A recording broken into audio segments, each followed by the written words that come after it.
Ce n'est pas un hasard. Il s'agit bien du plan de temple d'Amon-Ré à Luxor, répliqué avec fidélité au Louvre et dans les jardins des Tuileries en plein cœur de Paris.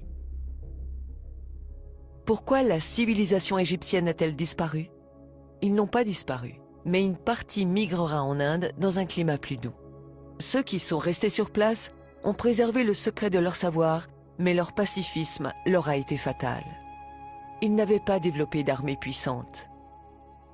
Tous ceux qui visitaient l'Égypte repartaient éblouis par le pays des Lumières.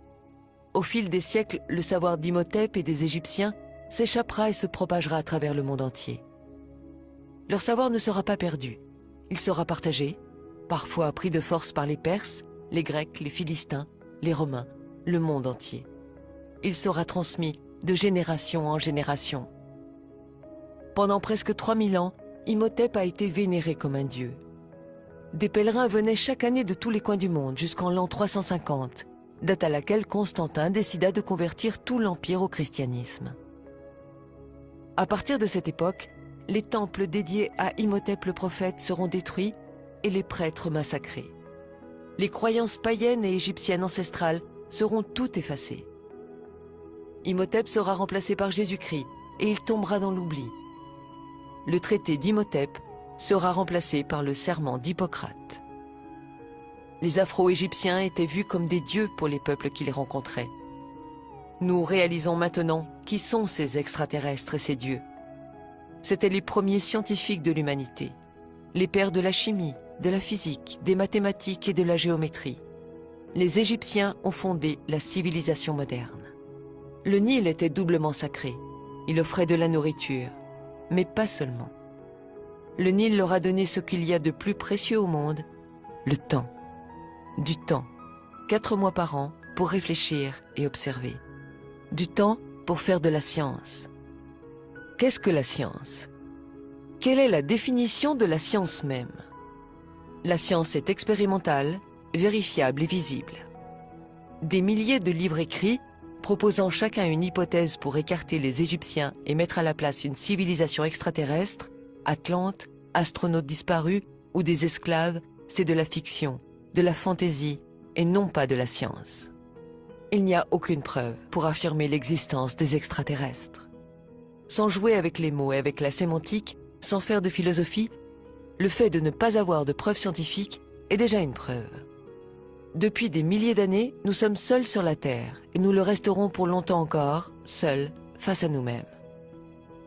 Ces théoriciens de l'ignorance et de l'obscurantisme appartiennent désormais aux poubelles de l'histoire. Les poubelles de l'histoire sont là, pour entreposer ces livres et ces théories. Il ne faut surtout pas les faire disparaître, afin que l'humanité puisse se faire sa propre opinion. Croire que le développement et l'intelligence humaine soient venus d'ailleurs, c'est beau, c'est romantique. Nous n'avons pas envie d'être seuls dans l'univers, mais ce n'est pas la vérité. Un mythe disparaît, et plus précisément celui d'une civilisation inconnue.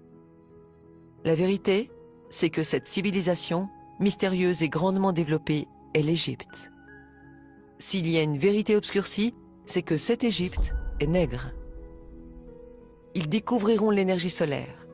Sans l'énergie solaire, il n'y aurait pas eu de pyramide.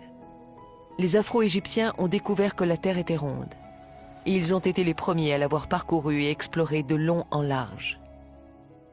À chaque fois qu'une civilisation a été mise en contact avec l'Égypte, des temples ont surgi et elle a été propulsée en avant. Un mythe est né, celui de la pierre taillée. L'humanité s'est construite avec du béton et non pas avec de la pierre taillée. L'histoire antique de l'Égypte, de l'Afrique, de l'Asie et de l'Amérique est à réécrire entièrement. Avant les sculptures de Michel-Ange, il y avait la perfection égyptienne. Vous avez dit le sourire mystérieux de la Joconde? Regardez plutôt le sourire énigmatique de Ramsès II. Vous cherchez les Atlantes? Les voici. Ils sont en Égypte. Avec les tandems chimie et physique, maths et géométrie, l'Égypte nègre a permis de bâtir des temples, des rues, des maisons, des stades, bref, de quoi construire l'humanité. Ils ont posé les piliers de la science, le premier alphabet et son art, la philosophie, la médecine, les religions. Ils sont à l'origine des cultures du monde. Ils ont créé les cultures du monde. C'est cela le plus grand mystère de l'humanité. Là où ils mettaient les pieds pour se reposer, ils bâtissaient un temple et plus tard une ville était née. Posons la bonne question. Devait-on en finir avec le mystère des pyramides entretenues par certains égyptologues? L'Égypte a une tâche importante, celle de préserver le berceau de l'humanité. Il est du devoir de tous les pays de l'aider, car si vous n'avez pas de passé, vous n'aurez pas de futur. Imhotep a été le plus grand scientifique de l'humanité. Et les nègres d'Afrique ont donné leur savoir, la chimie, l'architecture, la géométrie, les mathématiques à tous les autres peuples. Et en retour, qu'a-t-elle reçu en récompense? Des siècles d'esclavage, de souffrance, la misère, les massacres, et ça n'en finit pas. Le pillage et l'insulte envers l'Afrique continuent. Et si enfin on mettait tout en commun?